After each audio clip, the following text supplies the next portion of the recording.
Open ফেসবুকে live একটা প্রমাণ আমার কাছে, যদি বলেন দেখাও তো ভাই, আমি এক্ষুন দেখিয়ে দিচ্ছি ফোনটা নিয়ে। এক মৌলবী বলছে একটা হিন্দুর ছেলে মাদ্রাসায় কাজে গেছিল বলে, খিদে পেয়েছিল, খাবার চেয়েছিল বলে তাকে গোপনে মিথ্যে কথা বলে গরুর মাংস খাইয়েছে। সে নিজে বলছে। এটা কি মুসলমান? একটা মুসলমান ভাই এসে আমাকে বলুক যে আমার ধর্ম এটা বলে, অন্যের ধর্মটাকে নষ্ট করুক। আমার সনাতন ধর্ম তো সেটা বলে না। সর্ব ধর্মকে সম্মান দাও, এটা আমার শিক্ষা। সবাইকে আমি সম্মান দিই। আমি সেই মুসলমানকে সম্মান দিই যেই মুসলমান আমার ভারতবাসীকে ভালোবেসেছে, যেই মুসলমান আমার ভারতের জন্য করেছে। আমি সম্মান দিই এপিজে আব্দুল কালামকে, যাকে এখনো ভারতবর্ষের মিসাইল ম্যান বলা হয়। আমি সম্মান দিই কবি কাজী নজরুল ইসলাম, যে তার লেখনীর মধ্যে দিয়ে মানুষের কাছে আরো জীবিত আছে। আমি সম্মান করি নাসির মাহমুদকে, যে নাসির মাহমুদ মুসলিম হয়েও যার লেখনের মধ্যে দিয়ে গোবিন্দর কাছে নিজের ভক্তিটা পেশ করতে পেরেছে। আমি বলছি না তুমি মুসলিমের আমার ভগবানের নাম করো না, তুমি করো। তোমার কাছে যেমন তোমার আল্লাহ সত্য, আমার কাছে আমার ভগবান সত্য, কিন্তু তুমি তোমার আল্লাহকে বড় করতে গিয়ে আমার ভগবানকে যদি ছোট করার চেষ্টা করো, তাহলে বাঙালি কোনোদিন চুপচাপ থাকবে না। এই হিন্দু সনাতন ধর্মের মানুষগুলো চুপচাপ থাকবে না। একদিন না একদিন আমরা সবাই জেগে উঠবোই উঠবো। আর সেটার জন্য বেশি দেরি নেই, জাগতে আমাদের আস্তে আস্তে হবেই। আর সেই জায়গাটা যদি না ঠিক মতো জাগতে পারি, খুব কষ্ট আছে। জেগে আমাদের কেন জাগবো? কিসের জন্য জাগবো না বলো? আজকে যদি আমরা এইভাবে এলোমেলো বলে যে একটা সনাতন ধর্মের মানুষ, একটা হিন্দু ধর্মের মানুষ রাস্তা দিয়ে যাচ্ছে, পাশে একটা হিন্দু ছেলেকে ধরে মারছে, সে কিছু বলছে না, বলছে বাবা ওকে মারছো তো আমার দেখার দরকার নেই, একটা মুসলিম ভাইয়ের উপরে অত্যাচারটা করে দেখো, গোটা গ্রামটাকে জ্বালিয়ে দেবে। ওদের এই একতাটা আছে, কিন্তু আমাদের নেই কেন? এই একতাটা আমাদের নেই কেন? আমার পাশে আমার ভাই মার খাচ্ছে, আমি চুপচাপ জানলা দিয়ে দেখছি, ওরে বাবা ওকে বাঁচাতে গেলে আমিও মার খাবো কেন? তুই গিয়ে দেখ, তুই গিয়ে একটা হাত পাত দেখি আর পাঁচজন আসে কিনা। কিন্তু সেই সাহসটাই আমাদের হচ্ছে না। কিন্তু সেই সাহসটা আমাদেরকে করতে হবে মা। যে দিন আসছে, যে সময় আসছে, আর চুপ করে নয়। আর কেউ দামিয়ে রাখতে পারবে না, কেউ ভয় দেখিয়ে রাখতে পারবে না। কেউ যদি আমার ধর্মকে ছোট করার চেষ্টা করে তাকে আমি ছেড়ে কথা বলবো না। কেউ যদি আমার ধর্মকে নিচু করার চেষ্টা করে তাকে আমি ছেড়ে কথা বলবো না। যে আমার কৃষ্ণকে অপমান করবে তাকে সম্মান দেবো, এটা যদি সে ভেবে নেয়, সে চরম ভুলের মধ্যে আছে। এটা আমাদেরকে বুঝিয়ে দিতে হবে। আর এটাই সত্য। আর এই সত্য কথাগুলো বলি বলে লোকের খুব গায়ে লাগে, খুব লেগে যায়। এসব কেন বলছো? এটা দরকার নেই। কীর্তন আসলে সে কীর্তন করে, আরে কীর্তন পরে শুনবে, দাঁড়াও। কীর্তন শোনার আগে মন তৈরি করো। কীর্তন শোনার জন্য তো মন দরকার। আমার সেই মনটাই তৈরি হয়নি। মন চাইছে ডান্স হাঙ্গামা দেখবো, মন চাইছে আমি ডান্স হাঙ্গামা দেখবো। খালি লোকমুখে শুনেছি একবার হরিতলা গেলেই তো আমার গোবিন্দের কৃপা হয়ে যাবে। সস্তা বাবার সম্পত্তি আর কি। হ্যাঁ, আমি গিয়ে একবার ঠাকুর তোলে মাথাটাকে ঠুকে দিলাম, খেয়ে দিয়ে তার কাজ নেই, তোমাকে কৃপা করতে চলে আসবে।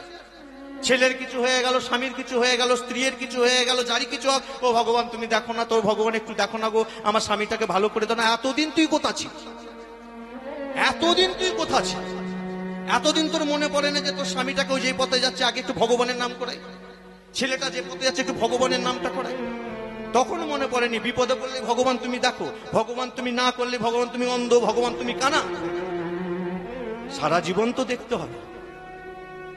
সারা জীবন বাপ মাকে দেখলাম না, যেই উপর থেকে একটা খবর হলো বাপের নামে 10 লাখ টাকা আছে, কি ভক্তি ছেলের, ওরে বাপরে বাপ। হয় না এরকম? বাপকে দুবেলা দুমুঠো খেতে দেয় না, কিন্তু দলিলটা দেখে ফেলেছে যে এখনো 10 লাখ টাকা ব্যাংকে আছে। বাবা তুমি এখানে বসো, বাবা তুমি আরামকে দাঁড়ায় বসো, বাবা তুমি খালি পায়ে হেঁটো না। কত ভক্তি! উড়ে ওইসব ছেলেকে রাস্তার মাঝখানে দাঁড়িয়ে জুতো দিয়ে পিটতে হবে। এটা বাবা মার প্রতি প্রেম।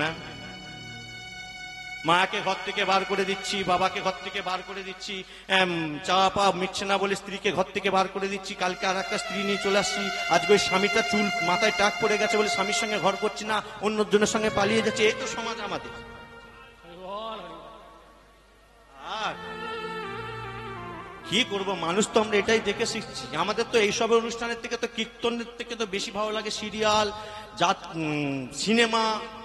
একটা হিরোর নাম বলুন দেখিনি ভালো আছে, বুড়ো বয়সও 3টে বিয়ে করে বসে আছে। দূরবীন দিয়ে যাকে দেখতে হয়, মানে কি বলবো, দূরবীন দিয়ে দেখতে হবে যার ফিগার, সে দেখি না আবার 3টে। ভাবছে একটা সিনেমা স্টারকে আমরা জীবনের অ্যাম্বিশন করে ফেলেছি, আমি ওর মতো হব, আমি শাহরুখ খানের মতো হব, আমি সাইফ আলী খানের মতো হব, আমি অক্ষয় কুমারের মতো হব। কিন্তু ওদের জীবনটাকে দেখুন, অত বড় জায়গায় পৌঁছে গিয়ে ভিকিরির মতো বাজে বাজে জিনিসগুলো। সৌরভ গাঙ্গুলি আইকন তো আমাদের, হ্যাঁ, বাঙালির গর্ব সৌরভ গাঙ্গুলি, কোনোদিন কিছু বলিনি, কিন্তু লজ্জা হওয়া দরকার সৌরভ দাদার। কোন বিবেক নিয়ে ওই ড্রিম11 যেটা জুয়া খেলা তার প্রমোট করে যাচ্ছে, প্রচার করে যাচ্ছে। ওরা মানুষকে কোথায় নিয়ে যাচ্ছে? এদেরকে আমরা অ্যাম্বিশন, এদেরকে দেখে আমরা বড় করবো। তো এই বাবা, তোকে সৌরভের মতো দরকার নেই বাবা, তুই ঘরে থাক, চাষ কর, বাম্মাকে দেখ, নিজের সংসার থাক, শান্তিতে ঘুমোতে পারবি। কিছু অভাব আছে বলুন ওইসব ব্যক্তিগুলোর? কি দরকার ওই জুয়াগুলোকে লোকের সামনে তুলে ধরা? খালি পয়সা পাবে বললেন, পয়সাটাই শেষ। ওই রকম মানুষ করে লাভ নেই। ছেলে যদি আমার ঘরে তাকে, বড় চাকরি যদি না পায়, গাড়ি যদি কিনতে না পায়, তাও আচ্ছা, একদিন ভাড়া করে সবাই মিলে ঘুরতে যাব, কিন্তু ছেলেটা আমার চোখের সামনে থাকবে, কম পয়সা ইনকাম করবে, আমরা যেটা আনবো সবাই মিলে চারি চুরি ভালোবেসে খাবো, তার মধ্যে সুখ আছে। বড় করে আনলাম, ছেলে বউ এক ঘরে খাচ্ছে, মা ছেলে মা বাবা এক ঘরে খাচ্ছে, এতে কোনো সুখ নেই। তাই ওই সব দিকে খবরদার ফাঁদে পা দেবেন না। খালি চেষ্টা করুন ছেলে যেন মানুষ হয়। মানুষ হলে আপনার গর্ব হবে। আর এইসব সত্য কথা বলি বলে আমার দোষ, আমার এগুলো বলা উচিত নয়, আমাকে বলা চলবে না। আমি শুধু সত্যের পক্ষে থাকি। যে পথে সত্য থাকে সে পথে কৃষ্ণ থাকে, তাদেরকে তাছাড়া থাকে না। তার মানে বলতে চাই ওই অশিক্ষিত ছোট জাতি ছেলের দিকে সত্য আছে, বলছে হ্যাঁ, ওই অশিক্ষিত ছোট্ট ছেলের থেকে সত্য আছে। কেন? ওকে যদি বলে ও তোমার রক্ত সখা, শোনো, আমি জানি সখা, আমি জানি ছোটবেলায় যেদিন দুর্যোধন আমাকে কালকুট বেশ খাই যমুনার জলে ফেলে দিয়েছিল, সেদিন তুমি যদি না আমাকে উদ্ধার করতে, আজ ভীম জীবিত থাকতো না। ওই শকুনি মামা চক্রান্ত করে দুর্যোধন যেদিন পঞ্চ পাণ্ডবকে যদুগৃহে পুড়ি মারা চক্রান্ত করেছিল, সেদিন তুমি যদি না আমাদেরকে সাহায্য করতে, আজ হয়তো আমরা কেউ জীবিত থাকতাম না। তাছাড়া এই কুরুক্ষেত্রের মাটিতেও তুমি যদি আমার ভাইয়ের রথের সারথি হয়ে প্রতিটা মুহূর্তে আমাদেরকে উপদেশ না দিতে, তাহলে তো এই যুদ্ধে জয়লাভ করতে পারতাম না। কিন্তু সখা, তার মানে তো এটা নয় তুমি যার তার সঙ্গে আমার রক্তটাকে মিশিয়ে দিলে। আমি হলাম পাণ্ডু রাজার রক্ত, আমার গায়ে বইছে রাজবংশের রক্ত। সে রক্ত কোনোদিন ছোট জাতির ছেলেকে জন্ম দিতে পারে না, সে রক্ত কোনোদিন নোংরা জাতির ছেলেকে জন্ম দিতে পারে না, সে রক্ত কোনোদিন অশিক্ষিতকে জন্ম দিতে পারে না। বারে বার তুমি যাকে অপমান করে যাচ্ছ, বারে বার যাকে ছোট জাতির ছেলে বলে যাচ্ছ, জানো ওকে ভীম কে? শুনতে চাও? শোনো তবে। আচ্ছা ভীম, তোমার কি মনে পড়ে হিড়িম্বার কথা? আহ, হিড়িম্বা, কি বললে সখা? বড় ভালো মেয়ে গো, বড় সুন্দর মেয়ে। জানো জানো সখা, জানো জাতিতে জাতিতেও ছিল রাক্ষস, জানো জাতিতে রাক্ষস। কিন্তু তুমি তো বলো রূপটা বড় কথা নয়, গুণটা বড় কথা। রাক্ষস জাতি জন্মগ্রহণ করে ওই হিড়িম্বার মনটা এত পবিত্র ছিল, যে পবিত্র মনটাকে আমি খুব ভালোবাসতাম, খুব ভালো। আচ্ছা ভীম, বলো তো তোমার সাথে হিড়িম্বার পরিচয় হলো কি করে? না সখা, তুমি তো সবই জানো। না তুমি বলো না, আমি তোমার মুখ থেকে শুনতে চাই। ও, আমার মুখ থেকে শুনতে চাও? শোনো তবে। দুর্যোধন যেদিন আমাদের 5 ভাই সমেত আমার মাকে যদুগৃহে পুড়ি মারা চক্রান্ত করেছিল, সেই দিন তুমি বিদুরের সহায়তা নিয়ে আমাদেরকে রেখে এসেছিলে গভীর জঙ্গলে। আর ওই গভীর জঙ্গলে মাকে নিয়ে হাঁটতে হাঁটতে, চলতে চলতে চলতে চলতে শরীরটা যখন ক্লান্ত, ক্ষুধায় তৃষ্ণায় সারা দেহটা যখন জর্জরিত, এক পা চলার মতো ক্ষমতা নেই, অন্ধকার নেমে আসছে, চোখ দিয়ে যখন কিছু দেখতে পাচ্ছে না, মৃত্যুটা যখন শিয়রে, ঠিক সেই সময়, ঠিক সময় কোথাও থেকে যেন একটা আলোর শিখা আমাদের চোখে ভেসে আসে। জানো সখা, জানো ঠিক রাতের অন্ধকারে যেমন সেই কীট পতঙ্গর একটা আলো দেখলে তার মধ্যে ঝাঁপিয়ে পড়ে, আমরাও ঠিক মারবো, মরবো না বাঁচবো সেটা না ভেবে আলোটাকে দেখে একটু আশ্রয়ের তাগিদে উন্মাদের মতো ছুটে যাচ্ছে। আর ছুটতে ছুটতে ছুটতে ছুটতে ছুটতে ছুটতে যখন একটা গ্রামের মধ্যে পৌঁছালাম, একটা কুটিরের কাছে গেলাম, কুটিরের জানালাটা দিয়ে দেখি যে একটা ঘরের মধ্যে এক ব্রাহ্মণী আর তার 10 বছরের সন্তান ওই সন্ধ্যাবেলায় বসে তোমার চরণ বন্দনা করছে আর মুখে শুধু বলছে আহা কৃষ্ণ মুরারি।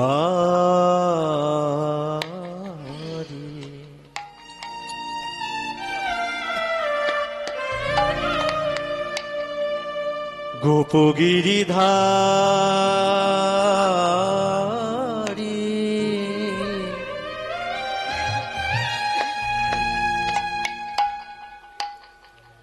বনচারী মনোহরি ললিত ত্রিভঙ্গ কৃষ্ণ রাধে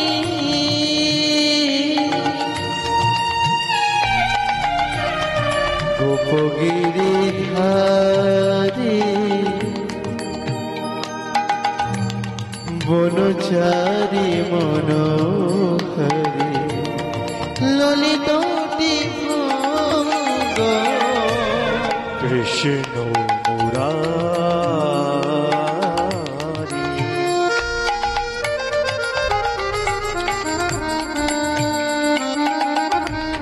গোপগিরিধারী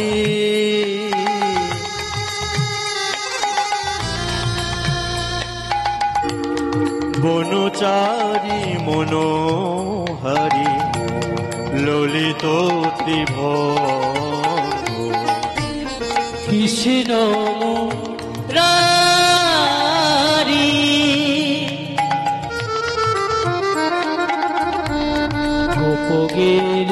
গোপগিরিধারী বনচারী মনোহরি ললিত ত্রিভঙ্গ দীন দয়াল তুমি যশোদা দুলা দীন দয়াল তুমি যশোদা দুলা দীন দয়াল তুমি যশোদা দুলা দীন দয়াল তুমি যশোদা দুলা দলে দোলে বনমান। কি যেন ডাকছে, কি ব্যাপারটা হলো? কি যেন ডাকছে। না একটু আস্তে, সবাই আস্তে আস্তে আস্তে।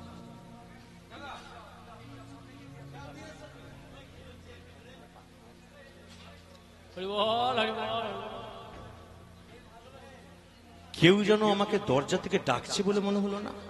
হ্যাঁ হ্যাঁ, গোপাল দরজা থেকে ডাকছে বলে মনে হলো। কেউ ডাকছে, মাইকের সাউন্ডটা একটু বন্ধ করে দিচ্ছে। দম আছে, সাউন্ডটা একটু ক্লিয়ার করো দাদা, কি বলছো শোনো। হ্যাঁ হ্যাঁ হ্যাঁ, আমার তো মনে হয় সন্ধেবেলা আমি সেবা করছি কথাটা ঠিক, কিন্তু আমাকে যেন কেউ ডাকছে বলে বারবার মনে হলো। হরি বল হরি বল হরি বল।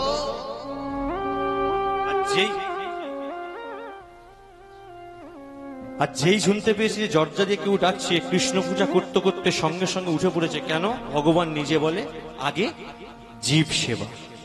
তাই তো, ভগবানের সেবা আগে নয়। আপনারা যদি এটা মনে মনে ভাবেন যে ভগবানের সেবাটা আগে, না, আগে হচ্ছে জীব সেবা, আগে মানুষের সেবা করে। না হলে দেখবেন বাড়ির উঠোনে যদি একটা কুকুর চলে আসে, তাকে বাঁশ দিয়ে মেরে তার কোমর ভেঙে দিচ্ছে, এদিকে ঠাকুর ঘরে গিয়ে আমি কৃষ্ণ কৃষ্ণ করে লাফাচ্ছি। ভগবান আসবে? মনে হয় আসবে? আপনার মধ্যে ভগবান যতটুকু বিদ্যমান, যতটুকু যেইভাবে আছে, একটা কুকুর ছাগল তার মধ্যে ঠিক ততটাই কিন্তু আছে। আমি বলছি না আদর করে ঘরে ঢোকাও, কিন্তু সিস্টেম আছে। এমন ভাবে আমরা রিয়াক্ট করি, একটা কুকুর বেড়াল যদি বাড়িতে ঢুকে পড়ে, খিল তারা নিয়ে যেভাবে তেড়ে যায়, ভাবছেন ওই জীবটাকে যখন মারছে তাহলে তোমার ভগবানকেও তো আঘাত লাগছে, তাহলে ওকে মেরে ভগবান সেবা করলে হবে? তাই না? কিন্তু সেই সেবাটা আমাদের নেই। আমাদের জীবের প্রতি সেবা নেই। বাড়িতে যদি কোনো একটা ভিখারি চলে আসে, মা আমাকে দুমুঠো খেতে দেবে, আমরা খালি মুখ দিয়ে একটা কথাই বলে, তোমাদের কি আসার আর সময় হয় না বাবু? তাহলে একটা বাড়িতে ভিখারিকে সে টাইম টেবিল নিয়ে আসবে যে এই সময় যাব না। ভিখারি সারাদিন তো খিদের জ্বালায় ঘুরছে, ঘুরতে ঘুরতে ঘুরতে ঘুরতে রাস্তা দিয়ে তার দিন কাটছে, সে কি অত বিচারবোধ করে আসতে পারে মা? তাহলে তাকে যদি একটু সেবা দেওয়া যায়, এমন কি আমাদের কমে যাবে? সেইটা আমাদের নেই। জীবে দয়া যদি পরম ধর্ম হয়, ভেবে বলুন তো, জীবে দয়া তব কই আছে? আমাদের মনের মধ্যে দয়া আছে, মায়া আছে? আছে। সন্তানের জন্য আছে, স্বামীর জন্য আছে, পরিবারের জন্য আছে, আত্মীয় স্বজনের জন্য আছে, সবার জন্য নয়। তাই ব্রাহ্মণ মনে মনে ভাবলো, কৃষ্ণ পূজা আমার কাছে আগে নয়, যে দ্বারে এসেছে তার সেবাটা আগে। কথায় বলে অতিথি নারায়ণ। আর যেই এই চিন্তাটা হয়েছে, সঙ্গে সঙ্গে দরজাটা খুলেছে, আর দরজাটা খুলেই দেখতে পেয়েছে যে জোনা 6 ব্যক্তি তার দ্বারে এসে হাজির। আপনারা না ব্রাহ্মণ, আপনি আমাদেরকে চিনবেন না, আমরা পথচারী পথিক, জঙ্গলের মধ্যে ঘুরতে ঘুরতে পথ হারিয়ে ফেলেছি, আর রাত্রে খাওয়া দাওয়া কিছু হয়নি, একটু আশ্রয়ের জন্য আপনার বাড়িতে এসেছি, যদি কৃপা করে আজকে রাত্রে একটু আশ্রয় দান করেন। বলছে এভাবে বলছেন কেন? আপনারা অতিথি হয়ে এই গরিব ব্রাহ্মণের বাড়িতে এসেছেন, আপনারা নারায়ণ হয়ে আমার বাড়িতে এসেছেন। এই ব্রাহ্মণ যতটুকু পারবে, যেভাবে পারবে আপনাদের সেবা করবে, আসুন বাড়িতে আসুন। ওই পাতার কুটিরের মধ্যে নিয়ে গেল, যথাসম্ভব ব্রাহ্মণ ওই রাত্রিতে ব্যবস্থা করলো। আজকে 5 ভাই আর কুন্তি দেবী খেয়ে শুয়ে পড়লো। সারাদিন ক্লান্তির জন্য 5টা ভাই আর জেগে থাকতে পারলো না। যখন খিদে যখন মানুষের প্রচন্ড লাগে, সেই সময় যদি খেয়ে নেয়, তখন খালি মনে হয় একটু শুতে পারলে হয়। বর্তমানে খেতে পেলে শুতে চায়, পেটটা যখন ভর্তি হয়ে যায়, এবার যেন একটু মাথাটা কোথাও রাখলে ভালো হয়। আজ 5 ভাই যখন এতক্ষণ খিদের পর খাওয়াটা হয়েছে, আর জেগে থাকতে পারেনি, বিছানায় শোয়া মাত্রে ঘুমিয়ে পড়েছে, কিন্তু ঘুম নেই একটা মায়ের চোখে। তাই তো, এটাই তো মা। একটা মায়ের কাছে তার সন্তান যতই বড় হয়ে যাক, যতই বিদ্বান হয়ে যাক, যতই শিক্ষিত হয়ে যাক, একটা মায়ের কাছে তার সন্তান চিরটাকালই ছোট। তাই তো, তাই 5টা ছেলে আজকে খেয়ে শুয়ে পড়েছে। মা মনে মনে ভাবছে, আজকের রাতটা কোন রকম তো আহারের ব্যবস্থা হলো, আশ্রয়ের ব্যবস্থা হলো, কিন্তু কালকের দিনটা কি করে হবে? আমার সাথে 5টা ছেলে আছে, আমি মা হয়েছি, আর আমি মা হয়ে সেই 5টা ছেলের মুখে দুমুঠো অন্ন তুলে দেব, সে রাস্তা পর্যন্ত তুমি রাখলে না দয়া আমার। বলতে পারো কালকে এই ছেলেগুলোকে আমি কি খেতে দেবো? যখন এইভাবে চিন্তা করছে, চিন্তা করতে করতে করতে করতে করতে করতে যখন অধিক রাত্রি হয়ে গেছে, ঠিক সেই সময় কোথাও থেকে যেন একটা কান্নার আওয়াজ ভেসে আসছে। আমি যাব, আমাকে যেতে হবে। ওই মা, মারে, ওই মা, মা, চুপ করে বসে আছিস কেন মা? ওই মা, আমাকে যেতে দে না মা। আমি কোথা যাবি তুই? তুই যে আমার একমাত্র দল। কোথা যাবি তুই বাবা? না, আমি তোকে যেতে দিতে পারবো না বাবা। অনেক কষ্ট করে, অনেক সাধনা করে, অনেক কষ্ট করে বারে বার ভগবানকে বলে বলে বলে বলে তবে তোর মতো একটা ছেলে পেয়েছি, তুই আমাকে এইভাবে ছেড়ে যাস না। কিন্তু মা, আমি যদি না যাই, তুমি তো জানো কাল সকাল হলে এই গ্রামটা যে আর গ্রাম থাকবে না। আচ্ছা আচ্ছা আচ্ছা আচ্ছা খোকা, আচ্ছা গোপাল গোপাল, আচ্ছা খোকা, যাওয়া নিয়ে কথা তো, তুই কেন? আমি যদি যাই না মা, এমন বলো না। তুমি একবারও আমার জন্য ভেবো না। তুমি যদি আমার জন্য ভাবতে গিয়ে নিজের জীবনটা দিতে যাও, তুমি একবারও ভেবে দেখো আমার বাবার কি হবে। হরিবল হরিবল, সে যে না খেতে পেয়ে মরে যাবে। তাছাড়া মা, আমি যদি আজকে রাত্রিকালে ওখানে গিয়ে নিজের জীবনটাও দিয়ে দিই ভগবানের ইচ্ছায়, তুমি তো আবার একটা ছেলের মা হতে পারো। কিন্তু তুমি যদি চলে যাও, আমার বাবাটা যে সারা জীবনের জন্য এক হয়ে গেছে। তুমি যেও না। এই তোমরা কি শুরু করেছো গো? করেছো। এই রাত্রিবেলায় তোমরা কি ভুলে গেছো এই বাড়ির কর্তা আমি, এই বাড়ির অভিভাবক আমি, আমি এখনো জীবিত আছি, আমি মরে যাইনি। এ ব্রাহ্মণী, এই গোপাল, তোমরা কোথাও যাবে না। এই রাত্রিকালে আমি যাব। মা বলছে আমি যাব, বাবা বলছে আমি যাব, ছেলে বলছে আমি যাব। পাশের ঘরে তো কুন্তী দেবী এখনো জেগে আছে। সে বসে বসে ভাবে এদের বাড়িতে হলোটা কি। এরা রাত্রিবেলা এইভাবে কাঁদছেই বা কেন, কোথায় বা যাবে বলছে, আমাকে দেখতে হবে। আর কৌতূহলটাকে চেপে ধরে রাখতে না পেরে কুন্তী দেবী আজকে ধীরপির করে বিছানা থেকে উঠে জাল দরজাটা খুলে ডেকে উঠল, ব্রাহ্মণ, ব্রাহ্মণ, ব্রাহ্মণ।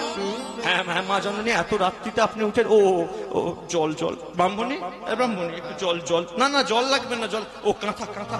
ব্রাহ্মণী এটা কাঁথা কাঁথা একটা দাও না গো। না না কাঁথা লাগবে না। তাহলে আমাদের কি কোনো ভুল ত্রুটি? না কোনো ভুল ত্রুটি হয়নি। আচ্ছা ব্রাহ্মণ, আমি এতক্ষণ জেগেই ছিলাম, ঘুমাইনি। আমি বেশ কিছুক্ষণ ধরে তোমার বাড়ি থেকে শুনতে পাচ্ছি, আর কখনো তুমি বলছো তুমি যাবে, কখনো তোমার স্ত্রী বলছে সে যাবে, কখনো তোমার ছেলে বলছে সে যাবে। আচ্ছা আমাকে বলতে পারো তোমরা কোথায় যাবে বলছো, আর এইভাবে কাঁদছই বা কেন? আপনি একদিনের জন্য আমার বাড়িতে নারায়ণ এসেছেন, অতিথি হয়ে এসেছেন, আপনি আবার কেন আমাদের দুঃখ কষ্টের মধ্যে জানতে চাইছেন? না বলুন বলুন। তুমি ভুল করছো ব্রাহ্মণ। আজকে এই রাত্রিকালে যদি না তুমি তোমার বাড়িতে আমাদেরকে আশ্রয় দিতে হয়তো, তাহলে জঙ্গলের মধ্যে কোথাও আমি আমার 5টা ছেলেকে নিয়ে মরে পড়ে থাকতাম। এতক্ষণে হয়তো শিয়াল কুকুর এসে আমাদের দেহটাকে ছিঁড়ে ছিঁড়ে খেত। তাই আশ্রয় দান যে করেছেন এর জন্য আমি বড় ঋণী হয়ে আছি আপনার কাছে। আর সেই ঋণটা পরিশোধ করবার যদি একটা সুযোগ আপনি দেন। চুপ করে থাকবেন না ব্রাহ্মণ, বলুন আপনার কষ্ট কি, কিসের যন্ত্রণা? ও শুনতে চাইছেন? শুনো, আপনারা বাঁচার তাগিদে এই রাত্রিবেলা যেখানে ছুটি ছুটি এসেছেন এই গ্রামটাতে না এক ভয়ঙ্কর দানব বাস করে, যার নাম হিড়িম্বু। এই হিড়িম্ব রাক্ষস প্রত্যেক দিন এই গ্রামের মধ্যে এসে কারো মা, কারো ছেলে, কারো বাবা, কারো সন্তান, কারো পুত্রকে যখন তখন মনে করতো তুলে নিয়ে চলে যেত, আর তুলে নিয়ে গিয়ে নিজের আহার বানাতো। মানুষকে রাক্ষস। তাই গ্রামের লোক সবাই অতিষ্ঠ হয়ে উঠেছিলাম। গ্রামটা যখন ধ্বংসের মুখে, তখন গ্রাম থেকে আমরা সবাই ঠিক করেছিলাম ওই দানবকে গ্রামে আসা থেকে বন্ধ করতে হবে। আর তার উপায় একটাই, যে মানুষ খাওয়ার জন্য গ্রামে আসে, প্রত্যেকদিন কাউকে না কাউকে তুলে নিয়ে যায়। তাই গ্রাম থেকে যদি একজন করে ওর কাছে আগে থেকে চলে যায়, তাহলে ও তো আর গ্রামের মধ্যে আসবে না। তাই সেই নিয়মটা আজও হয়ে আসছে, জানেন তো?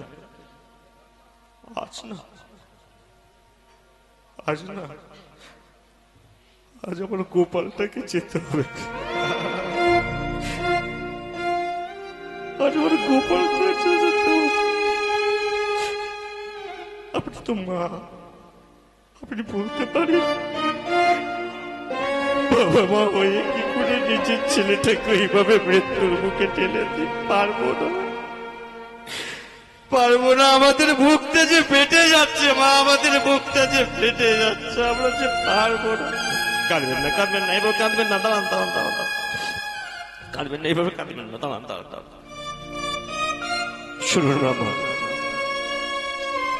এই রাত্রিতে আপনার ছেলে কোথাও যাবে না, কিন্তু আমার ছেলে যদি না যায়, এই গ্রামটা যদি কাল সকাল হলেই ধ্বংস হয়ে যাবে। শুনুন কথাটা, শুনুন।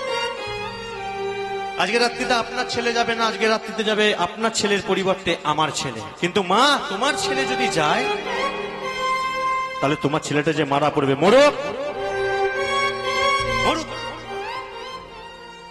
আমি আমার ছেলেকে সেই রকম শিক্ষা দিয়েছি। নিজের জীবন যাই যাক, কিন্তু চোখের সামনে একটা নিষ্পাপ প্রাণ যদি কেউ কেড়ে নিতে চায়, তুই সেখানে চুপ করে থাকবি না। আমার ছেলেকে আমি সেই শিক্ষা দিয়ে বড় করে তুলেছি। তাছাড়া ব্রাহ্মণ, আপনি এটা ভুলে যাচ্ছেন কেন? আপনার ঘরে আছে একটাই মাত্র প্রদীপ, যেই প্রদীপটা যদি নিভে যায়, আপনাদের ভবিষ্যৎটা পুরো অন্ধকার হয়ে যাবে। আপনাদের বংশে বাতি দেওয়ার মতো কেউ থাকবে না। ব্রাহ্মণের তো একটাই ছেলে, কিন্তু আমার ঘরে তো আছে 5টা প্রদীপ। 5টা ছেলে কোনটি? যুধিষ্ঠির, ভীম, অর্জুন, নকুল, সহদেব। তার মধ্যে যদি একটা ছেলে মরেও যায়, বাকি 4টে ছেলে তো থাকবে আমাকে মা বলে ডাকার জন্য। তাই আর বাধা দেবেন না, আর চিন্তা করবেন না, চোখের জল মুছুন। আমার ছেলে যাবে, আমার ছেলে গিয়ে, তাছাড়া আমার ছেলেকে যাই তাই ভাববেন না। ওর নাম ভীম, ওর গায়ে আছে 10,000 হাতির ভল। এমনও তো হতে পারে দানব আজকের পর থেকে গ্রামেই হয়তো আসবে না। বেশ মা, এই ভীম, আয় আয় আয় আয় বাবা, উঠে উঠে আয়। খাওয়া দাওয়া করেছিস? ঘুমিয়ে পড়েছিলি? আচ্ছা বাবা, জানিস তো একটা বড় বিপদ। না মা, কি? না বাবা, এই গ্রামে না একটা দানব বাস করে, প্রচন্ড অত্যাচার করে, তোকে সেই দানবের কাছে যেতে হবে, যুদ্ধ করতে হবে, দানবকে পরাস্ত করে, বধ করে, শেষ করে তোকে আমার কাছে ফিরে আসতে হবে। তবে একটা কথা মনে রাখিস, যদি তুই দানবকে শেষ করতে পারিস, যুদ্ধে পরাস্ত করতে পারিস, তবেই কাল প্রভাতকালে আমাকে তোর মুখটা দেখাবি। আর তুই যদি না শেষ না করতে পারিস, তোর এই মুখ কিন্তু আমাকে কোনোদিন দেখাবি না। বেশ মা, তুমি আশীর্বাদ করো, এই তোমার আশীর্বাদ নিয়ে আমি যাচ্ছি। বিশ্বাস করো, হয় দানব বাঁচবে, নয় আমি বাঁচবো। তাই ভীম সাথে সাথে, এই দাঁড়া দাঁড়া দাঁড়া, কোথায় বেরিয়ে যাচ্ছি? কোথায় যাচ্ছ? এই দাঁড়া দাঁড়া, এই দাঁড়া দাঁড়া, কোথায়? কথাটা তো আগে শুনে যাবে। বলছে যাচ্ছ, যাও, যাওয়ার সময় একটু মুখে কৃষ্ণ নাম করতে করতে যাও, যাত্রাটা শুভ হবে। কৃষ্ণ নামটা করে নিয়ে যাও, তাই না? একটু করে নাও, তারপর যাবে। কৃষ্ণ নামটা করে করতে করতে তুই যা, কথাই বলে যদি বড় বিপদও থাকে, যাওয়ার সময় কৃষ্ণ নাম করতে করতে গেলে সেই নামের গুণে বিপদ কেটে যায়। আজকে ভীম মাকে প্রণাম করেছে, প্রণাম করে যাচ্ছে দানবের কাছে, আর মুখে শুধু সেই একটাই নাম, রাধে কৃষ্ণ গোবিন্দ গোপাল